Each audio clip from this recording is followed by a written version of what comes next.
Hey there everybody, it's Mike Delisio with another Dice Tower Daily Unboxing. Today we're going to be taking a look at Sheepy Time, coming from designer Neil Kimball and publisher AEG. Looks like 1 to 4 players in about 30 to 45 minutes. You are the dream sheep, the sheep that people count in order to drift off to dreamland. Each time you jump the fence, you help everyone fall asleep easier, but beware the nightmares that haunt these dreams and threaten a rude awakening. Play your cards right, use your Z's on the sweetest dreams, and prove you are the dreamiest sheep of all. Avoid the nightmare, jump the fence, play cards. All right, well, it's an interesting theme. You are those sheep that you use to count to go to bed at night, I suppose. I don't know that that ever worked for me, if I'm being honest. I think I've tried counting sheep in the past. That didn't work. I don't know. Maybe I was doing something wrong. All right. Well, let's take a look inside. We've got our rule book here. Here we've got our setup and our list of components as well. All right. And it says we've got different symbols, kind of an iconography guide, basically. And our turn structure is as follows. You take turns in order, starting with the player with the first sheep token and going clockwise. You do these things. You play a card. You use dream tiles, you resolve fence crossing, and then you draw cards. And then it goes into more detail on each of those steps. Playing a card, using the dream tiles, resolving fence crossings. I guess that's your fence right there. Drawing a card. Then you've got nightmares and becoming scared. The nightmare can be scary, so be careful. So I guess you draw nightmare cards.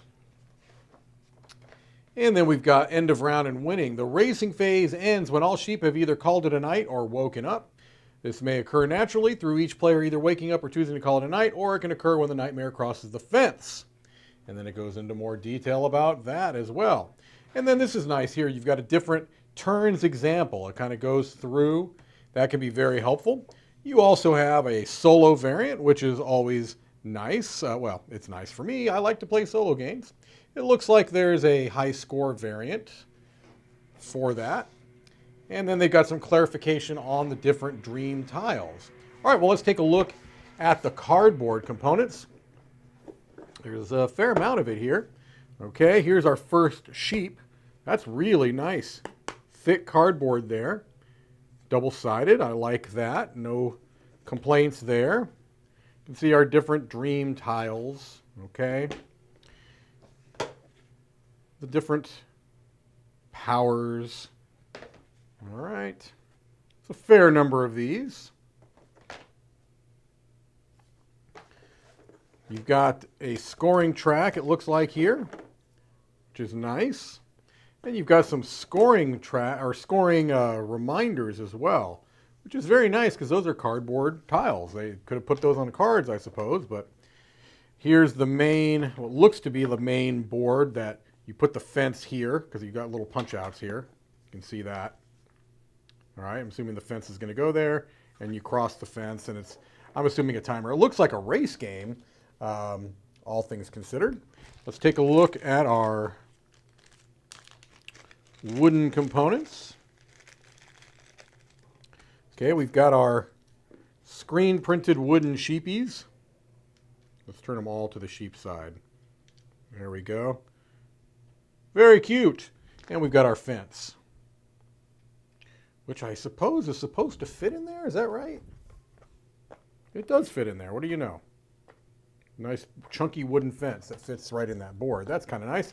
At first, it looked like it wasn't going to do it, but it did. It proved me wrong. All right, we've got some more wooden pieces as well that look to be screen printed as well. Looks like we've got maybe a nightmare. I'm betting this is a nightmare piece. It looks kind of scary. And some other small screen printed discs of the different player colors. Yeah, see, ooh, nightmare. Very, very spooky. And then we've got some cards. I'll tell you, this reminds me a little bit of the art style and some of the, if you're familiar with the Oniverse games like Onirim and those solo, they're primarily solo games. It has a little bit of that vibe to it. We've got some of our large cards here. Actually, just a couple. These are our nightmares. Looks like our nightmare wolf. Bump in the night. Sinister spider. Some people would say that that is redundant, but I don't know. Spiders get bad raps, I think.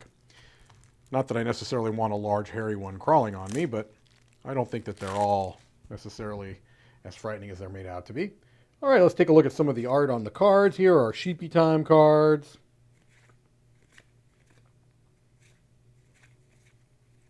There we go. Cute artwork on those. Look at some of the Nightmare cards here, I'm assuming. Yeah. Ah, the Nightmare moves the space. 3 spaces forward. Oh, okay. So, cute. Well, maybe not cute, the spider, but anyway, I think you get the general idea here on what you're going to find inside the box of Sheepy Time. Thank you for watching another Dice Tower Daily Unboxing.